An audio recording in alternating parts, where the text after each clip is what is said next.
Hello everyone, welcome to sweet memories. Upcoming రివ్యూలోకి వెళ్ళిపోదాం. జగదాత్రి కేదార్ మాధురి శ్రీమంతం ఫంక్షన్లో మాధురి వాళ్ళ హస్బెండ్ చేసిన 10 కోట్ల అప్పుని ఎలా అయినా తీర్చాలని ఫిక్స్ అవుతారు. దానిలో భాగంగా జగదాత్రి తన నగలని తీసుకువచ్చి ఆ రౌడీకి ఇస్తుంది. కేదార్ చెక్ రాసి ఇస్తాడు. అదంతా చూస్తూ కౌశికి, సుధాకర్ చాలా హ్యాపీగా ఫీల్ అవుతారు. వైజయంతి, నిషిక, యువరాజ్ మాత్రం చాలా అంటే చాలా జలస్గా ఫీల్ అవుతారు. ఆ రౌడీ అన్నా వదిన అంటే మీలా ఉండాలి, కష్టం వచ్చినప్పుడు మీ చెల్లెల్ని కంటికి రెప్పలా కాపాడుకున్నారు అని యువరాజ్ దగ్గరికి వచ్చి, ఏంటి నువ్వు ఇందాక చాలా డైలాగులు వేశావు, బిల్డప్లు కొట్టావు, మరి వాళ్ళ అప్పు 10 కోట్లు తీర్చడానికి నువ్వేమిస్తున్నావు అని అడుగుతాడు రౌడీ యువరాజ్ని. ఇంకా యువరాజ్కి చాలా కోపం వస్తుంది. నిన్ను చూస్తుంటేనే అర్థమవుతుందిలే, బాగా జల్సాలు చేసే మనిషిలా ఉన్నావు, నీ దగ్గర ఏం డబ్బులుంటాయిలే అని అంటాడు ఆ రౌడీ. ఏయ్, నా వాచ్ ఇదిగో, ఇదెంతో తెలుసా, 2 lakhs తీసుకొని పో అని అంటారు. 10 కోట్ల అప్పుకి 2 లక్షల వాచా, సరే సరే ఎంతో కొంత ఇచ్చావులే, సరే మేడం రేపొస్తాం అని ఆ రౌడీ ఇంక అవన్నీ తీసుకొని అక్కడి నుండి వెళ్ళిపోతాడు. ఇంకా వైజయంతి మాధురి దగ్గరికి వచ్చి, ఆ అమ్మవారి దయ వల్ల గండం గట్టెక్కుండాది, ఇంక ఎవరి దిష్టి నీకు తగలకూడదు, రామ్మ కూర్చో అని చెప్పి ఇంకలా కూర్చోపెడుతుంది వైజయంతి. ఇంక అప్పుడే కరెక్ట్గా వైజయంతి వాళ్ళ భర్త వంశీ కేదార్ దగ్గరికి వస్తాడు. బావా, నన్ను క్షమించు, నేను చాలా తప్పు చేశాను. నీ విషయంలో మీరు నా కంటికి కనిపించకూడదని మిమ్మల్ని చాలా చులకన చేశాను, కానీ నా భార్యని ఇవాళ మీరే కాపాడారు, మీ ఇద్దరిని నేను సారీ అడుగుతున్నాను అని అంటాడు వంశీ.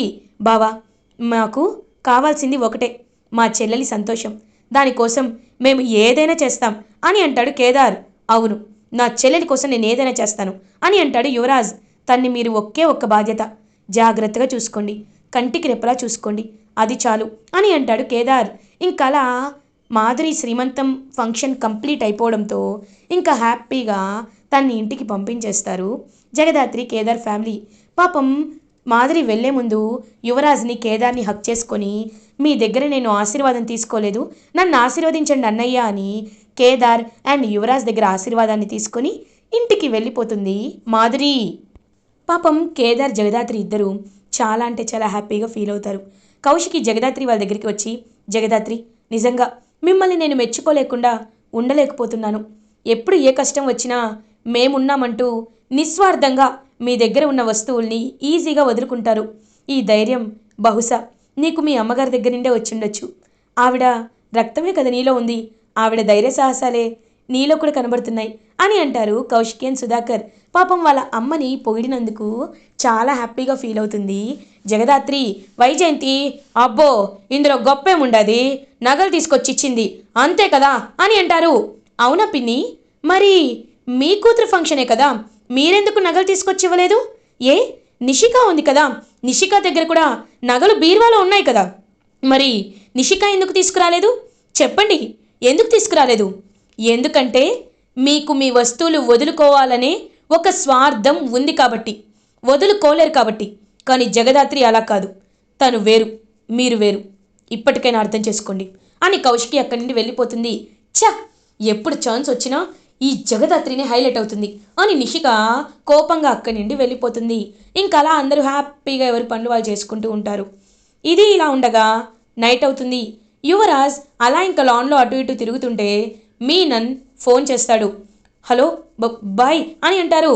ఏయ్, ఇప్పటి నుండి నువ్వు నన్ను బాయ్ అని పిలవట్లేదు యువరాజ్, ఒకప్పుడు నిన్ను నా తమ్ముళ్ళ చూసుకున్నాను, నిన్ను ప్రిన్స్ అని పిలిచేవాడిని, కానీ నువ్వు నా నమ్మకాన్ని వమ్ము చేసి నాకే హ్యాండ్ ఇచ్చావు. ఒక్కసారి ఈ మీనంతో దోస్తీ కట్ చేసి దుష్మనికం చేస్తే ఎలా ఉంటుందో నీకు చూపించాలనే శాంపుల్గా మీరాని ఇంటికి పంపించి నీ భార్యను టార్గెట్ చేశా, కానీ నాకు అదంతా సంబంధం లేదు. ఇప్పుడు నా తమ్ముళ్ళు 10 మంది నీ ఇంటికి వస్తున్నారు, వచ్చి నీ ఫ్యామిలీలో ప్రతి ఒక్క వ్యక్తిని చంపుతారు, ఊచకోత జరుగుతుంది, నీకు దమ్ముంటే ఆపుకో అని కాల్ కట్ చేస్తాడు మీనన్. ఒక్కసారిగా గజ గజ వణికిపోతూ ఉంటాడు పాపం తనైతే. ఇంకలా యువరాజ్ ఇప్పుడేం చేయాలి, నేనేం చేయాలి అని చెప్పి ఒక్కసారిగా కంగారు పడిపోతూ ఉంటాడు పాపం యువరాజ్. వెంటనే ధైర్యం తెచ్చుకొని, లేదు, నా ఫ్యామిలీని నేనే కాపాడుకోవాలి, నేనే ఎలా అయినా నా కుటుంబానికి అండగా ఉండాలి, ఆ రౌడీలని నేనే తిరిగి పంపించాలి అని ఫిక్స్ అవుతాడు యువరాజ్. ఇది ఇలా ఉండగా మిడ్ నైట్ అవుతుంది. కౌశికి అండ్ తన పాప వాళ్ళ రూమ్లో పడుకుంటారు. ఇటువైపు వైజయంతి, సుధాకర్, నిషిక, జగదాత్రి, కేదార్, బూచి, కాచి వీళ్ళందరూ ఇంకలా నిద్రపోతూ ఉంటారు. అప్పుడే కొంతమంది రౌడీలు ఎంటర్ అవుతారు.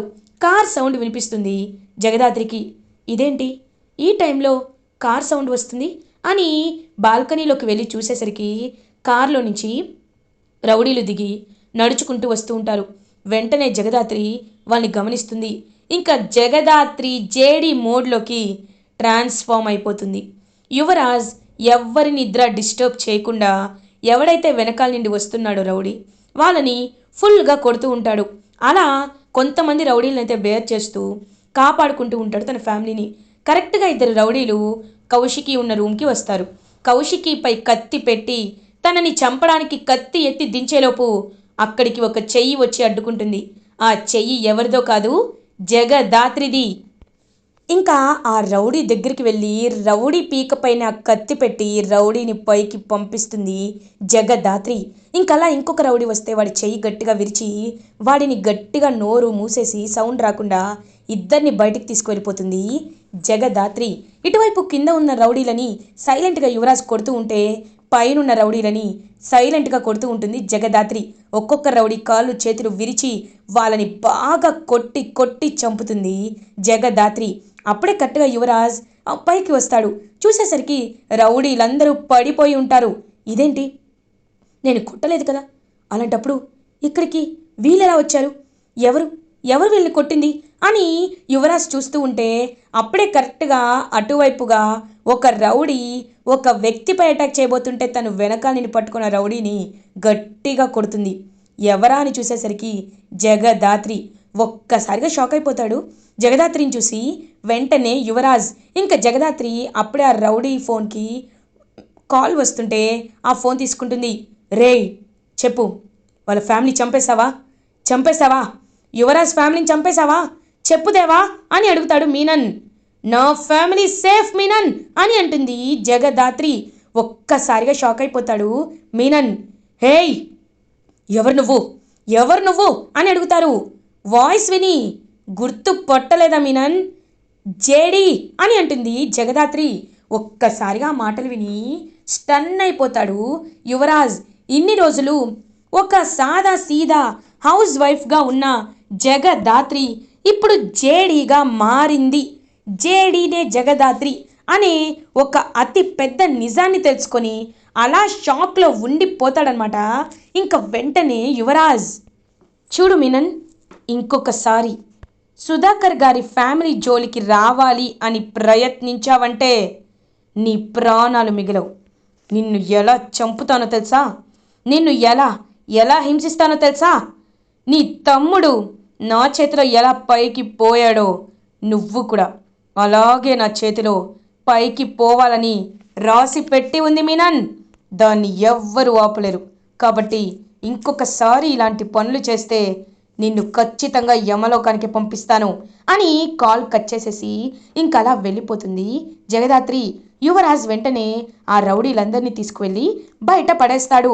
ఇంకా యువరాజ్ ఇప్పుడు ఈ విషయాన్ని ఎలా అంటే, జగదాత్రి అంటే జేడి, కేదార్ అంటే కేడి, వీడొక్కడే పోలీస్ అనుకున్నాను, జగదాత్రి కూడా పోలీస్ అన్నమాట అని ఇంకలా ఆలోచనలోనే ఉండి నైట్ అంతా నిద్రపోడు యువరాజ్. ఇంకలా మార్నింగ్ అవుతుంది. యువరాజ్ ఆలోచిస్తూ ఉంటే నిషిక యువరాజ్ని చూస్తుంది. యువరాజ్, ఏంటి నువ్వు నిద్రపోలేదా అని అడుగుతుంది. లేదు నిషి, నువ్వు నిద్రపో అని అంటారు. ఏమైంది, ఎందుకు అలా ఉన్నావు అని అడుగుతుంది. ఏం లేదు నిషి, నువ్వు రెస్ట్ తీసుకో అని యువరాజ్ అక్కడి నుండి వెళ్ళిపోతాడు. అప్పుడే కరెక్ట్గా యువరాజ్ అని జగదాత్రి పిలుస్తుంది. ఒక్కసారిగా భయపడుతూ వెనక్కి తిరుగుతాడు యువరాజ్, రౌడీలను మాయం చేసింది నువ్వేనా అని అంటుంది జగదాత్రి. ఒక్కసారిగా షాక్ అయిపోతాడు యువరాజ్. అవును నేనే అని అంటాడు. వెంటనే కౌశికి వస్తుంది. జగదాత్రి అని గట్టిగా అరుస్తుంది. అందరూ కిందకి వచ్చి చూస్తారు. చూసేసరికి రౌడీలందరూ ఇంటి ముందు కుప్పలు తెప్పలుగా పడి ఉంటారు. ఇంక వెంటనే ఇదేంటి, ఈ రౌడీలందరూ మన ఇంటి ముందు ఎందుకున్నారు అని చెప్పి సుధాకర్ అడుగుతారు. బాబాయ్ నాకు చాలా భయంగా ఉంది బాబాయ్ అని అంటుంది పాపం దాత్రితో కౌశికి. వదిన మీరేమీ కంగారు పడకండి వదిన, అయినా వీళ్ళందరూ డ్రింక్ చేసి పడిపోయారేమో మనకు తెలియదు కదా అని అంటుంది.